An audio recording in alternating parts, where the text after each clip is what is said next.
Bien-aimés, j'aimerais vous dire, plus on avance dans le temps et plus on se rapproche d'un événement glorieux qui s'appelle le retour de Jésus. Et j'aimerais parler à un frère et à une sœur qui est en train de m'écouter. Jésus-Christ revient bientôt. Lorsque Jésus-Christ reviendra, te trouveras-tu éveillé ou endormi?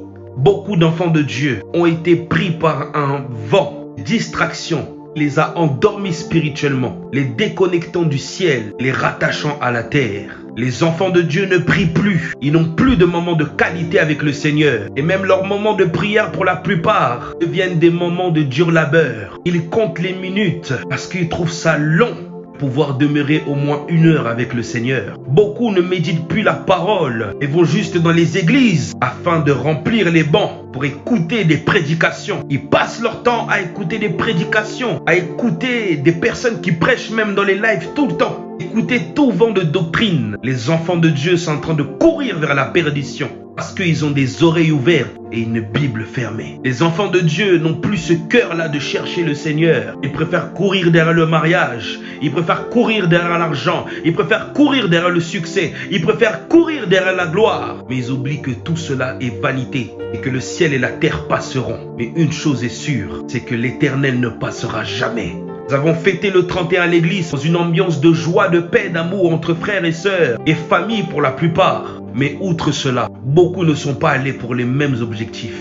Beaucoup sont allés pour faire les fanfarons, pour se montrer, se la péter, faire des concours, des fashion, en train de crier Alléluia quand le pasteur prêche, juste pour impressionner l'homme de Dieu, mais ne plus être touché par la prédication, parce que les enfants de Dieu sont habitués. Ne vous habituez pas à quelqu'un qui prêche, il finira par disparaître. Ne vous habituez pas à une église, elle finira par partir. Vous tous qui êtes en train de glorifier le Seigneur par les lèvres, alors que votre cœur est éloigné, vous êtes des hypocrites. Et il y a beaucoup de personnes comme ça dans les églises qui chauffent les bancs et qui n'acceptent pas d'être des acteurs et qui préfèrent être des spectateurs. Beaucoup n'ont plus la soif du réveil. Ils n'ont plus ce cœur-là de vouloir sauver l'humanité. Lorsque vous voyez des personnes dans la perdition, vous n'avez plus cette sensibilité de vouloir changer leur vie. Vous n'avez plus de cette sensibilité de vouloir faire en sorte qu'ils viennent à Christ. Vous êtes mort à ces personnes-là. Les vies des gens sont en train d'être détruites. Vous n'avez plus le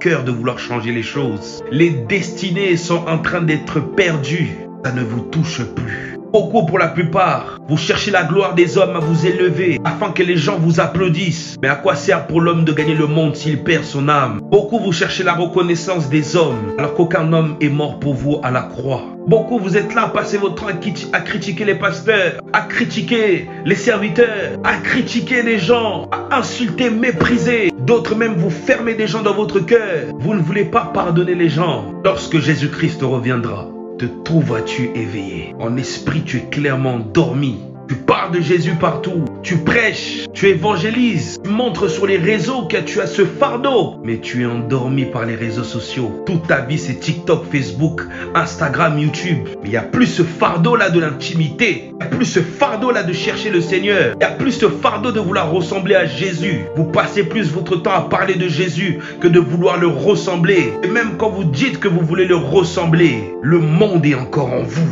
Bien-aimé, lorsque Jésus-Christ reviendra, te trouveras-tu à ta place? Tant que tu as la grâce de pouvoir voir cette vidéo, il est peut-être possible que ça soit la dernière fois. Mais si tu peux la voir, c'est que Dieu t'a accordé le souffle de vie.